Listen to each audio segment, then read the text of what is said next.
പങ്കെടുക്കാൻ കഴിയാത്തതിനെ തുടർന്ന് വിദ്യാർത്ഥിനി മനംനൊന്ത് ആത്മഹത്യ ചെയ്തതിൽ പ്രതിഷേധിച്ച് MSFന്റെ നേതൃത്വത്തിൽ ജില്ലാ വിദ്യാഭ്യാസ ഓഫീസ് ഉപരോധിച്ചു.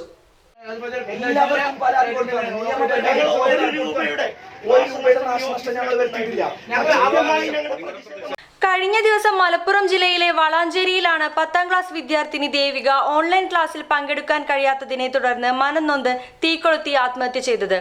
ഇതിൽ പ്രതിഷേധിച്ച് സംസ്ഥാനത്ത് വിവിധ വിദ്യാഭ്യാസ ഓഫീസുകൾക്ക് മുന്നിൽ പ്രതിഷേധ പരിപാടികൾ വിവിധ വിദ്യാർത്ഥി സംഘടനകളുടെ നേതൃത്വത്തിൽ നടന്നു.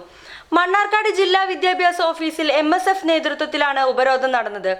DE ഇൻചാർജുള്ള ഉദ്യോഗസ്ഥയെ അകത്ത് കയറിയാണ് ഉപരോധിച്ചത്. ഓഫീസിനകത്തും പുറത്തും ഒരേ സമയം ഉപരോധം നടന്നു.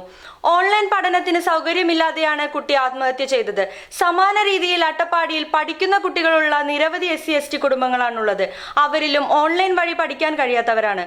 അവരെ കണ്ടെത്തി പ്രശ്നങ്ങൾ ഉടൻ പരിഹരിക്കണമെന്ന ആവശ്യം ഉന്നയിച്ചാണ് ഉപരോധം നടന്നത്.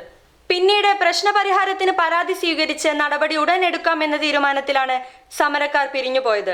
MSF ജില്ലാ പ്രസിഡന്റ് മനാഫ്, ജില്ലാ ട്രഷറർ ബിലാൽ മുഹമ്മദ്, അജ്മൽ റാഫി, അമീൻ റാഷിദ്, സജീർ ചങ്ങലീരി, ഷൗക്കത്ത് തിരുവിഴാങ്ങുന്ന്, നിജാസ് OP എന്നിവരുടെ നേതൃത്വത്തിലാണ് ഉപരോധ സമരം നടന്നത്. ഉപരോധത്തിൽ പങ്കെടുത്ത 10ഓളം പേർക്കെതിരെ പോലീസ് കേസ് രജിസ്റ്റർ ചെയ്തു.